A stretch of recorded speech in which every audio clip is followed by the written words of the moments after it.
মহাশ্বেতা দেবীকে জানালেন জন্মদিনের আগাম শুভেচ্ছা, ছোটদের দিলেন অটোগ্রাফ। মঙ্গলবার সাহিত্যিক মহাশ্বেতা দেবীর 89তম জন্মদিন। তার আগে সোমবার রাতে মহাশ্বেতা দেবীর বাড়িতে যান মুখ্যমন্ত্রী, জানান আগাম শুভেচ্ছা, কাটা হয় কেক।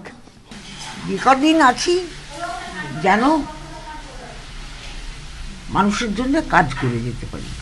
আমি দীর্ঘদিন ধরে এই জন্মদিনের সময় আমরা আসি, মানে তাকে আমাদের শ্রদ্ধার্ঘ নিবেদন করতে এবং কেক কাটতে, এবং যাতে মহাশ্বেতা দেবী দীর্ঘজীবন লাভ করে, সুস্থ থাকেন, খুব ভালো থাকেন, সেই জন্য দেখা করতে।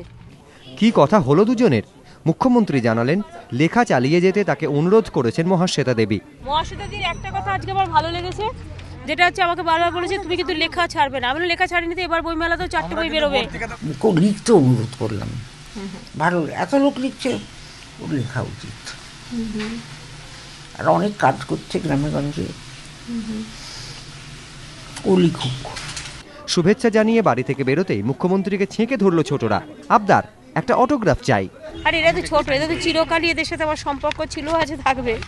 কচি কাচাদের নিয়েই তো জীবনে বেঁচে থাকার একটা মহত্ব আছে, একটা আনন্দ আছে, কারণ they are the future of the country, they are our asset.